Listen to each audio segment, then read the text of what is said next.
Hi everyone, welcome back to our YouTube channel. Myself दीक्षिता राम से और आज से हम रिवाइज करेंगे सेल बायोलॉजी चैप्टर। जो सबसे पहला चैप्टर जो हम रिवाइज करने वाले हैं वो है सेल बायोलॉजी और आज सेल बायोलॉजी का फर्स्ट लेक्चर है। तो जैसे कि मैंने आपको इंट्रो वाले लेक्चर में बताया था कि हम लोग बेसिक से स्टार्ट करेंगे, तो आज के फर्स्ट लेक्चर में हम लोग पढ़ने वाले हैं cell theory and overview of cell के बारे में। तो सबसे पहले स्टार्ट करेंगे बेसिक से। तो we all know that the basic unit of life is cell in all living organism. उसके बाद सारे ऑर्गेनिज्म सेल से बने हुए होते हैं। कुछ ऑर्गेनिज्म सिंगल सेल से बने हुए होते हैं, कुछ ऑर्गेनिज्म एक से ज़्यादा सेल होती है उनमें। तो जिनमें एक से ज़्यादा सेल होती है उन्हें हम मल्टी सेलुलर ऑर्गेनिज्म कहते हैं, और जिनमें सिर्फ एक ही सेल प्रेजेंट होती है उसे हम यूनिसेलुलर ऑर्गेनिज्म कहते हैं। ठीक है। उसके बाद जो यूनिसेलुलर ऑर्गेनिज्म होते हैं, तो यूनिसेलुलर ऑर्गेनिज्म का इंडिपेंडेंट एग्जिस्टेंस होता है, मतलब वो फंक्शन करने के लिए किसी के ऊपर डिपेंड नहीं होते, वो खुद का फंक्शन खुद इंडिपेंडेंटली परफॉर्म कर सकते हैं, performing essential function of life and they have the independent existence. उसके बाद एक साइंटिस्ट है जिनका नाम है एंटन वॉन ल्यूएनहॉक, जिन्होंने सबसे पहले सेल को देखा था और डिस्क्राइब किया था कि भाई सेल कैसी होती है। उसके बाद आए थे रॉबर्ट ब्राउन, तो रॉबर्ट ब्राउन ने डिस्कवर किया था न्यूक्लियस। ठीक है। उसके बाद यहाँ पे लिखा है कि anything less than complete structure of cell does not ensure independent living, यानी कि सेल के जो भी कंपोनेंट है अगर उनमें से कोई एक भी कंपोनेंट अगर एब्सेंट हुआ तो सेल अपना इंडिपेंडेंट जो भी लिविंग है वो इंश्योर नहीं कर सकती, ये बता रहे हैं यहाँ पे। उसके बाद जब माइक्रोस्कोप और इलेक्ट्रॉन माइक्रोस्कोप की डिस्कवरी हुई तब जो सेल की जो स्ट्रक्चरल डिटेल थी वो हमें और भी ज़्यादा पता चली। ये तो हो गई बहुत बेसिक सी बातें।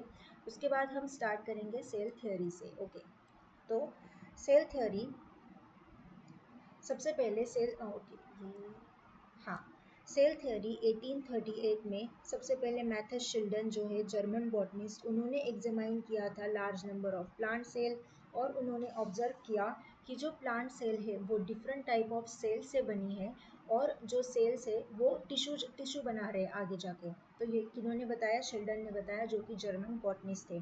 उसी टाइम पीरियड में तब थे दूसरे साइंटिस्ट जिनका नाम था थियोडार श्वान, जो कि ब्रिटिश जूलॉजिस्ट थे।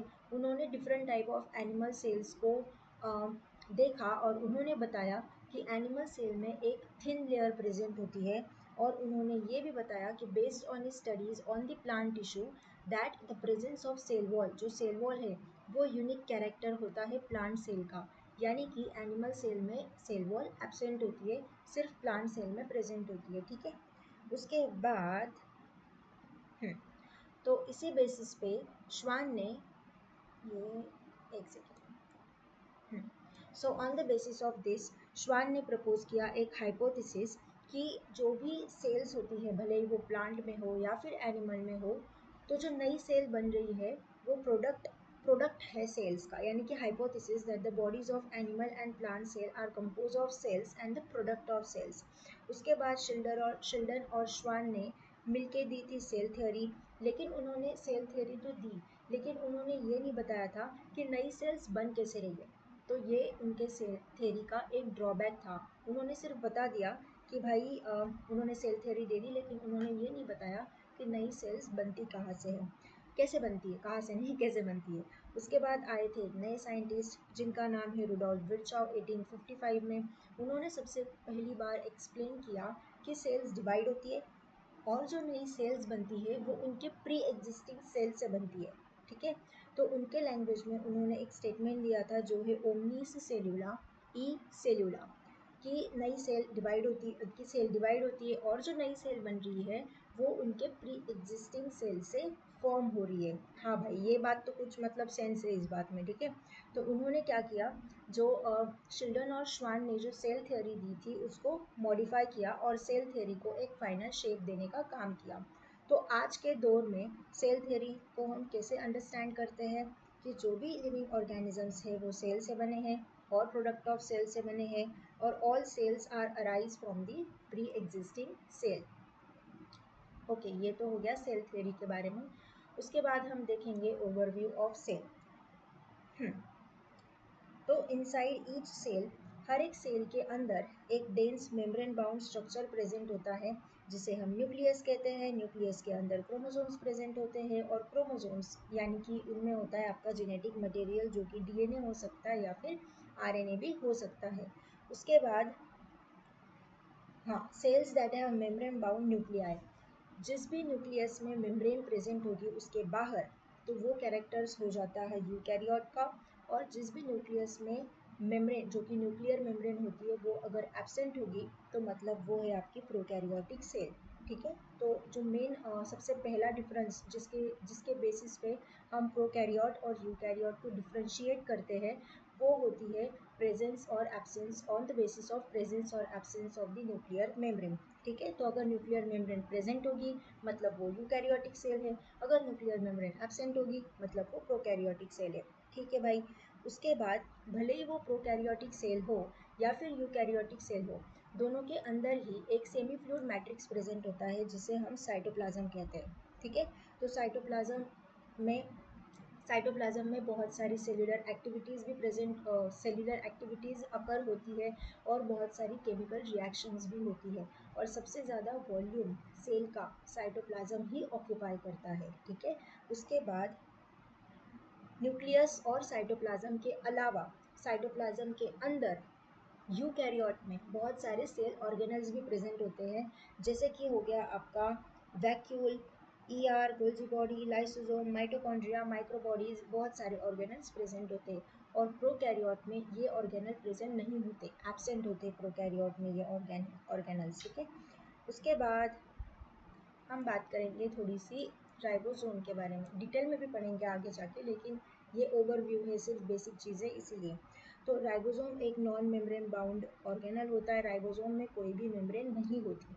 उसके बाद सेल के अंदर found not only in cytoplasm, और ऐसा नहीं है कि सिर्फ साइटोप्लाज्म में ही आपको राइबोसोम मिलेगा, कुछ 2-3 ऑर्गेनल्स है जिनमें भी राइबोसोम प्रेजेंट होता है, जैसे कि क्लोरोप्लास्ट हो गया, ऑब्वियसली प्लांट्स के अंदर होता है क्लोरोप्लास्ट। उसके बाद माइटोकॉन्ड्रिया हो गया और रफ एंडोप्लाज्मिक रेटिकुलम हो गया, तो इनके अंदर भी राइबोसोम्स प्रेजेंट होते हैं।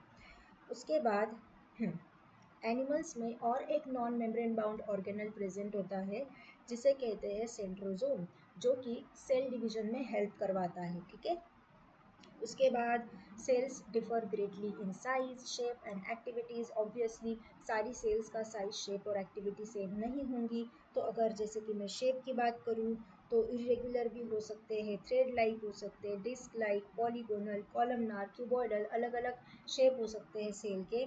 और भी सेल के शेप होते हैं, जैसे कि हो गया आपका ये बैसिलस, कोकस, विब्रियो और स्पाइरुलम। बैसिलस यानी कि रॉड लाइक, कोकस यानी कि स्पेरिकल, विब्रियो यानी कि कॉमा शेप एंड स्पिरुलियम यानी कि स्पाइरल शेप। ठीक है, फिर इनमें भी और भी सब टाइप्स होते हैं, जैसे कि मोनोकोकस, डिप्लोकोकस, डिप्लोबैसिलस, आई थिंक ये सारे टाइप्स होते हैं उनमें। उसके बाद अगर मैं साइज़ की बात करूँ तो साइज़ फॉर एग्जांपल मैंने बोला ना कि हर सेल की साइज़ अलग अलग होती है, जैसे कि फॉर एग्जांपल माइकोप्लाज्मा, तो माइकोप्लाज्मा सबसे स्मॉलेस्ट सेल होते हैं जिनकी साइज़ है, जिनकी लेंथ है 0.3 माइक्रोमीटर इन लेंथ। और माइकोप्लाज्मा का और एक दूसरा नाम भी होता है PPLO, यानी कि प्लूरो न्यूमोनिया लाइक ऑर्गेनिजम्स। ठीक है, उसके बाद बैक्टीरिया जो कि होते हैं 3 to 5 माइक्रोमीटर। जो ऑस्ट्रिच का एग होता है वो लार्जेस्ट आइसोलेटेड सिंगल सेल होता है। उसके बाद human RBC, red blood cell, उनका डायमीटर होता है 7 माइक्रोमीटर। उसके बाद नर्व सेल यानी कि लॉन्गेस्ट सेल्स, नर्व सेल है लॉन्गेस्ट सेल। तो इस तरीके के सेल के साइज, शेप और एक्टिविटीज़ सारी चीज़ें अलग अलग होती है। तो ये है हमारा सेल बायोलॉजी का फर्स्ट बेसिक लेक्चर, जिसमें हमने देखा सेल थ्योरी के बारे में और ओवरव्यू ऑफ सेल के बारे में। आई होप कि ये मतलब बहुत ही बेसिक सी चीज़ें सबको पता होती है, बट ज़रूरी है एक बार उनमें से गो थ्रू हो जाना, और आई होप कि आपको समझ में आया होगा। तो मिलते हैं हम नेक्स्ट लेक्चर में। तो नेक्स्ट लेक्चर में हम प्रोकैरियोटिक सेल पढ़ेंगे, सेल वॉल, सेल मेम्ब्रेन, इन सभी चीज़ों के बारे में पढ़ेंगे। तो या दैट्स इट। कीप बस मैं यही कहना चाहूँगी लास्ट में, that keep achieving, keep exploring and keep thriving. तब तक के लिए बाय बाय, मिलते हैं नेक्स्ट लेक्चर में।